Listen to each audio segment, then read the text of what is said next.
I have here two quadratic functions. They are equivalent in every way. If you graph them on the same set of axes, they both produce the same set of points.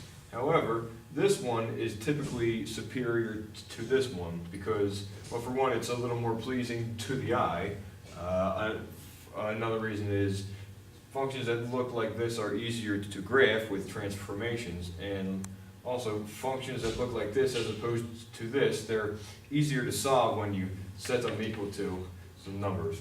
So what we're going to do is examine how to go back and forth between these two. Now if you take this and you multiply it out, you will get this. That's easy, you just multiply it out. But how do you go backwards? The way that you go back is by completing the square. Now how do you do that? Well, to figure that out, you gotta kind of take into consideration what happens when you square a binomial, since that's basically what completing the square is. It's taking something that's like this and turning it into the square of some binomial plus or minus a constant on the end. So examine the relationship between this and this. These are the same. If you multiply this out, this is what you get. What would permit us to go backwards, though? Well, look at the coefficients.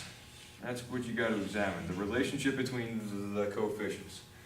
If the term on the end is the square of half of the middle coefficient, then the entire expression will collapse into a perfect square binomial. That's the relationship that you need, okay? The term on the end has to be the square of half of the middle term.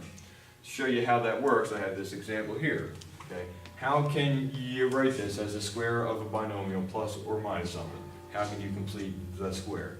Say, all right, well, here's a 12. Half of 12 is 6. 6 squared is 36. That is to say that if we had a 36 over here, then this trinomial would collapse into x plus 6 quantity squared. You see how that works out, right? If you square it out, you get x squared plus 6x plus 6x, which is 12x, plus 36.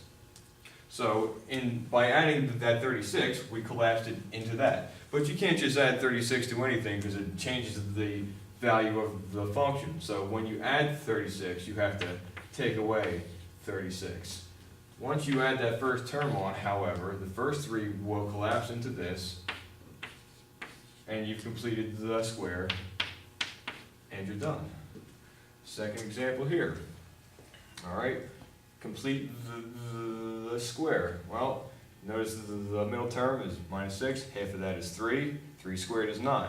But we have a 4 here. To complete the square, it would be nice if we had a 9 instead of that 4. So there are a couple ways that you can do that, but how I'm going to do it is minus 6x. All right, we want a 9 here, so I'm going to add 5 and take away 5. That'll give me, right, plus 5 minus 5.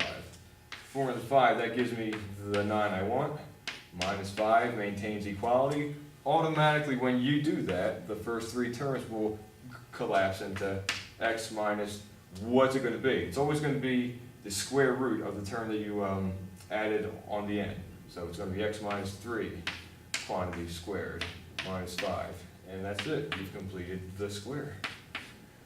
You can even do it when the numbers are, well, not divisible by 2, right? We have this thing here. What's the magic term that I'm going to need on the end? Well, half of 7 is 7 halves, and you square that, you get 49 fourths. So that's what I got to add. So x squared minus 7x. I'm going to say plus 49 fourths minus 49 fourths, and then carry that 1 down, minus 1.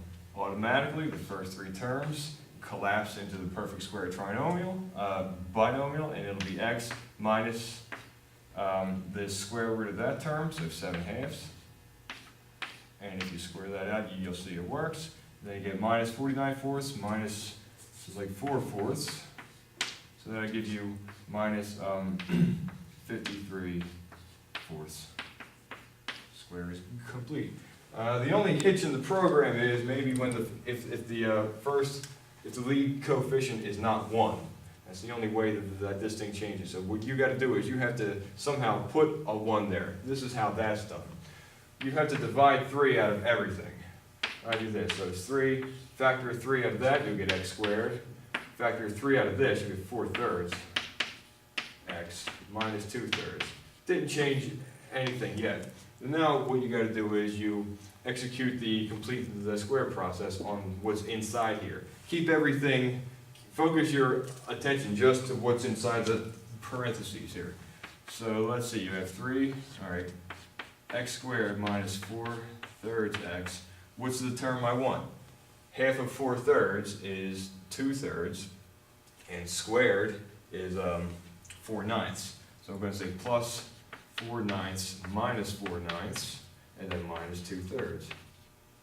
All right, you have to keep everything inside of the parentheses. It would be incorrect if we added 4/9 on the inside, but then took 4/9 away from the outside because you're multiplying everything by 3.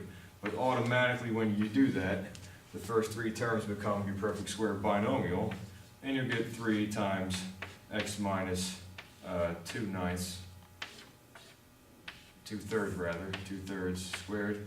And then the minus 4/9, that's minus 6/9, that's minus 10/9. And then you can throw that 3 back in there. Or minus 10/3. And that's it.